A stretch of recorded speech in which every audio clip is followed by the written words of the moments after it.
आप अभी ट्रेन का सफर कर रहे हो तो मेरी बात गौर से सुनो। एकदम शांत हो जाओ, एक लंबी सांस लो और आसपास का माहौल देखो। अगर आपके आसपास कोई भी 60 से 70 साल की बुढ़ी औरत बैठी है तो उसकी तरफ देखो। कहीं वो आपको ही तो नहीं घूर रही है। अगर आपको ही घूर रही है तो आपने गलत ट्रेन पकड़ ली है। आप फटाफट अपनी सीट से उतरो, खड़े हो जाओ और खिड़की है उससे बाहर झांक के देखो कि आपकी ट्रेन पटरियों पर तो चल रही है ना, कहीं किन्हीं जंगलों के बीच, शमशान घाट या कब्र में तो नहीं चल रही है। अगर ऐसी कोई भी जगह आपकी ट्रेन चल रही है और आपके आसपास का माहौल एकदम शांत है, कोई कुछ नहीं बोल रहा है और एक बुढ़ी औरत आपको घूर रही है, तो फटाफट उस ट्रेन की चेन खींचो और उस ट्रेन से भागो बाहर की तरफ। और सब कुछ नॉर्मल है, एकदम नॉर्मल चल रहा है, तो भी फटाफट अपनी सीट पर आओ, चद्दर ओढ़ो और सो जाओ।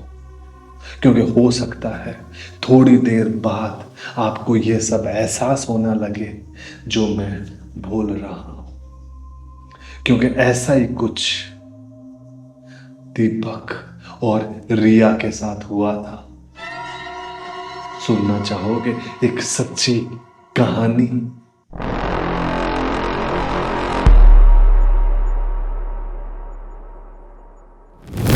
तो वेस्ट बंगाल के पुरुलिया जिले के पास में एक रेलवे स्टेशन पड़ता है, बेगुनकुडोर रेलवे स्टेशन। नाम तो आपने सुना ही होगा। अगर नहीं सुना है तो गूगल जाके चेक कर लो या यूट्यूब में चेक कर लो। बेगुनकुडोर रेलवे स्टेशन ये भारत के सबसे नंबर 1 भूतिया रेलवे स्टेशन में आता है। नंबर 1। कहते हैं ये रेलवे स्टेशन 46 साल तक बंद रहा था। 46 ईयर ये एकदम क्लोज रहा था, क्योंकि यहाँ के कर्मचारी और लोगों ने यहाँ एक सफेद कपड़ा पहने, साड़ी पहने एक औरत को भागते हुए देखा था। वो भी रेल की पटरियों पर, जो नीचे नहीं भाग रही थी, हवा में भाग रही थी। उसके बाद यहाँ के जो स्टेशन मास्टर थे उसकी रहस्यमय तरीके से मौत हो गई थी। और यहाँ से गुजरने वाली ट्रेन में अक्सर लोगों को जब वो बाहर देखते थे तो वही औरत ट्रेन के बराबर भागती हुई दिखती थी। इसलिए 1967 में उसको 42 साल के लिए पूरी तरह बंद कर दिया गया और 2009 में उसको वापस ओपन किया गया ममता बनर्जी द्वारा, क्योंकि बोला गया कि अब इसको ओपन कर दिया जाए, अब ऐसी घटनाएं शायद ना हो इधर। लेकिन घटनाएं आज भी होती है और ऐसी एक सच्ची घटना मेरे पास आई है। वेस्ट बंगाल के पुरुलिया से आई है। 2 भाई बहनों की कहानी, दीपक और रिया की कहानी। वो बताते हैं कि भाई साहब बेगुनगडोर रेलवे स्टेशन का नाम तो हमने सुना था, हमें पता था वहां बहुत हॉरर किस्से हो रखे हैं, ऐसी सफेद साड़ी में औरतें दिखती रहती है। लेकिन हमको जाना था आसनसोल, हमारे किसी रिश्तेदार की शादी थी, हम 2 भाई बहन ही थे जाने वाले। तो और किस्मत से, इसे अब किस्मत कहो या बदकिस्मती कहो, कि हमारी जो ट्रेन है वो बेगुन कटोर से हमको पकड़नी थी रात को 10:30 बजे। हम पहुंचते हैं बेगुन कटोर। अंदर का माहौल ठीक ठाक था, इतनी ज्यादा भीड़ नहीं थी, कम लोग ही थे। स्टेशन मास्टर था, कुछ कर्मचारी थे, मतलब मुश्किल से पूरे स्टेशन, छोटा सा स्टेशन, ज्यादा बड़ा नहीं है, टोटल ही 10 से 12 लोग रहे होंगे और 2 लोग, और उस जगह चढ़ने वाले सिर्फ हम 2 ही लोग थे। बस ट्रेन के आने का टाइम हो रहा था। अचानक रिया को एक एहसास होने लगा, ऐसे डर जैसा माहौल लगने लगा कि भाई दीपक बड़ा था, रिया छोटी थी। तो बोली भैया मुझे एहसास हो रहा है, दिल धक धक कर रहा है, हल्की सी सर्दी लग रही है। जब उसका बड़ा भाई बोलता है कि अरे सब ठीक है, कोई नहीं है ऐसा, इस स्टेशन के बारे में अपन ने इतना सुना है पहले, इतनी कहानियां हैं, हो सकता है कि तुझे इस कारण ऐसा लग रहा हो। और आज स्टेशन ओपन हुए भी कम से कम 6 साल बीत चुके हैं। 2015 की मैं ये कहानी सुना रहा हूँ आपको। 6 साल बीत चुके थे इस ट्रेन चालू हुए को, और कोई ऐसी घटना सामने आई नहीं थी। ठीक है, वो खड़े हुए थे।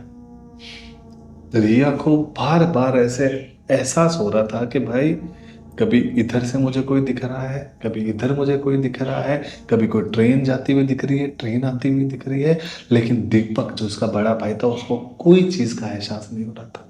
और रिया मन ही मन घबरा रही थी, डर रही थी, क्योंकि उसने बहुत ऐसी कहानियां सुनी थी, ऐसे किस्से सुने थे इस रेलवे स्टेशन के। अब हो सकता है उसके मन का वहम हो, और हो सकता है कि उसे सच में एहसास हो रहा हो। दीपक अपनी बहन को समझाता है कि रिया कुछ नहीं है, नॉर्मल है, तू गाने सुन। उसको गाने लगा के देता है, तो आराम से गाने सुन, और अब आंख बंद करके थोड़ी देर रेस्ट कर ले, बस 10-15 मिनट की बात है, ट्रेन आने वाली, अपने को चढ़ना है। और यहाँ से ज़्यादा दूर है नहीं आसनसोल, 70 से 80 किलोमीटर, 1 घंटे की बात है, 1 घंटे में अपन पहुंच जाएंगे। ठीक है, रिया ईयरफोन डालती है और अपने मोबाइल में लग जाती है। मोबाइल में गाने वाने चला के देखते रहती है। अब दीपक को भी ऐसे, मतलब ऐसा लगता है कि बार बार बार बार कोई पीछे से आवाज दे रहा है, दीपक दीपक ऐसा करके। वो पीछे घूमते देखता है तो कोई नहीं होता है। ऐसा एक होती है ना, अनुभूति होती है अपन। अब कोई भी भूतिया जगह जाओगे आप लोग भी, तो आपको हमेशा एहसास होगा कि पीछे कोई खड़ा है, पर पीछे से कोई आवाज दे रहा है। हो सकता है आपका वहम हो, और हो सकता है वो सच हो। ऐसा दीपक को एहसास हो रहा है। दीपक बार बार पीछे देखता, आगे देखता है, पीछे देखता है, आगे देखता है कि कोई है या नहीं है। तो दीपक ये बोलता है कि भाई मैं भी ईयरफोन लगा लेता हूँ, काहे को बैठो 10-15 मिनट बाद। वो भी ईयरफोन लगाता है, गाने कुछ यूट्यूब में कुछ भी वीडियो वगैरह देखने लगता है। जितने में ही ट्रेन आती है, ट्रेन आके शप करके आगे रुकती है। दीपक बोलता है रिया को ट्रेन आगे चलते हैं। वो दोनों उठते हैं तो देखते हैं कि ट्रेन बहुत पुरानी सी है, मतलब पुराने से डब्बे एकदम, मतलब ऐसे बहुत ऐसे सालों से खड़ी रही हो ऐसी ट्रेन है, एकदम पुरानी सी ट्रेन है। और कोई चढ़ने वाला था नहीं। उन्हें भी, रिया को थोड़ा अजीब तो लगा कि ये ऐसी कैसी ट्रेन है, मतलब कोई भी खिड़कियाँ, लगभग सारी खिड़कियाँ बंद है, कोई खुली नहीं है, कोई उतर नहीं रहा है, कोई चढ़ नहीं रहा है, अपन दो ही लोग हैं। दीपक बोला कुछ नहीं, फटाफट चढ़, ट्रेन इसके बाद मिलेगी नहीं अपन को रात में। तो वो कैसे ना कैसे करके चढ़ जाते हैं भाई ट्रेन में। ट्रेन में चढ़ते ही ट्रेन चालू हो जाती है, चलने लगती है।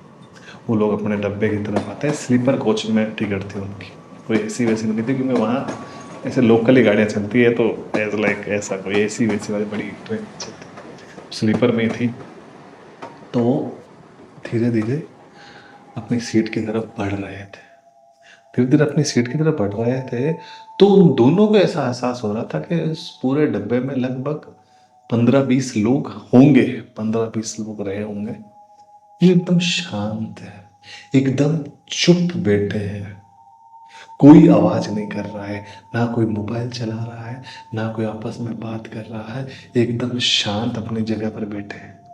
कोई वो आए अंदर तो उनको देख भी नहीं रहा है कोई। तो रिया बोलते हैं भैया देख रहे हो इस ट्रेन में कोई आपस में बात नहीं कर रहा है, सब लोग एकदम मूर्तियों की तरह बैठे हैं, मुझे डर लग रहा है।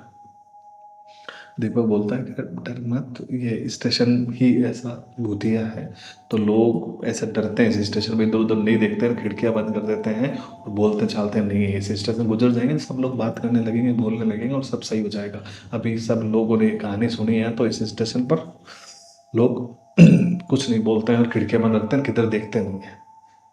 क्या पता उन्हें भी वो जो बोलते हैं सफ़ेद साड़ी में औरत दिख जाए। तो भैया भी बोलते हैं हाँ बात तो सही है, तो चलो भाई। वो अपनी सीट पर जाके बैठ जाते हैं। सीट के ऊपर बैठते हैं तो सामने उन्हें उनके एक बुढ़ी औरत बैठी हुई होती है। वो ऐसा नीचे मुंह होता है उसका, वो बैठते हैं, वो उसके ऊपर ऐसा देखती है, दोनों की तरफ ऐसे 1-1 सेकंड के लिए आंखें आंखें मिलती है। पहले दीपक से 1 सेकंड के लिए, फिर रिया से 1 सेकंड के लिए, और फिर आंखें नीचे कर लेती है। कुछ नहीं बोलते, वो भी एकदम शांत रहते हैं। और गाड़ी धीरे धीरे धीरे धीरे चल रही होती है। धीरे धीरे चल रही होती तो अचानक, ऐसा कोई ठंड का माहौल नहीं था वहां, लेकिन अचानक रिया को हल्की हल्की सर्दी महसूस होती है, ऐसे ठंडक महसूस होती है। रिया से कांपती है, बोलते हैं भाई थोड़ी जो सर्दी लग रही है। दीपक बोलता है गर्मी का माहौल है, वेस्ट बंगाल में कौन सी सर्दियां पड़ती है, तू आप कैसी पागलों से बात करे, तू बहुत डर गई है यार, बहुत डर गई है। कुछ नहीं है, कोई सर्दी नहीं, मुझे तो नहीं लग रही है। रिया बोलती है मुझे हल्की हल्की सर्दी महसूस हो रही है, कि सर्दी है इधर, कुछ है तेरे पास ओढ़ने के लिए। वो बोलता है ओढ़ने के लिए तो अब क्या है, कुछ नहीं है, मेरे कपड़े एक दो शर्ट है वो पहले तो अपने बैग में से एक शर्ट वर्ट होता है उसका, वो दे देता है उसको, पहना देता है भाई, ठीक है वो शर्ट पहन लेती है। दोनों बैठ रहते हैं। जितने में ही दीपक के पास एक रेलवे जो ऐप होती है, टिकट की ऐप होती है, वहां से एक नोटिफिकेशन आता है। दीपक बोलता है रेलवे का नोटिफिकेशन, तो वो मैसेज ओपन करता है। मैसेज जैसे ही ओपन करता है, पता है मैसेज में क्या लिखा था? आपकी ट्रेन देरी से चल रही है, आपकी ट्रेन का बेगुनकुडोर रेलवे स्टेशन 15 मिनट के बाद पहुंचेगी।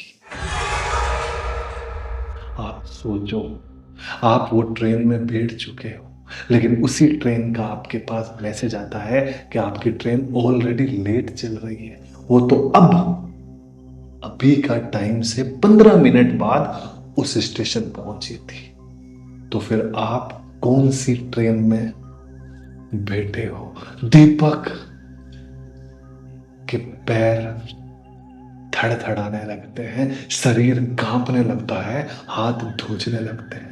रिया सामने बैठी होती है। रिया देख के रिया थोड़ी घबराती है, पूछती है दीपक भैया भैया क्या हुआ, भैया क्या हुआ, क्या क्या हुआ, क्या हुआ, क्या हुआ?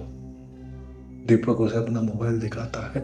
रिया वही मैसेज पढ़ती है और हाथ से मोबाइल थप करके छूट जाता है।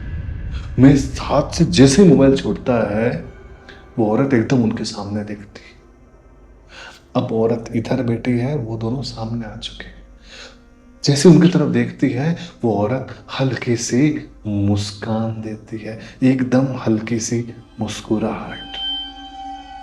पूरा ट्रेन का माहौल, डब्बे का माहौल भूतिया हो चुका था। अचानक जो खिड़की होती है पास में, उस खिड़की के इतनी जगह हुई होती है, बंद होती है, लेकिन इतनी जगहों से कुछ दिख रहा होता है।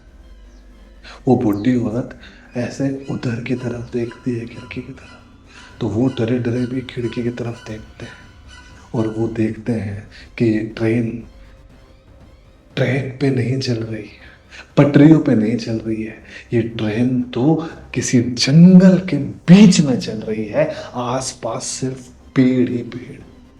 वो घबरा जाते हैं। दीपक फटाफट ऐसे खसक के उस खिड़की की तरफ जाता है और ऐसे झांक के देखता है, ऐसा पूरा झांक के देखता है, तो ऐसा दिखता है कि जंगल और बीच में कब्रिस्तान, और कब्रिस्तान के बीच में ट्रेन गुजर रही है।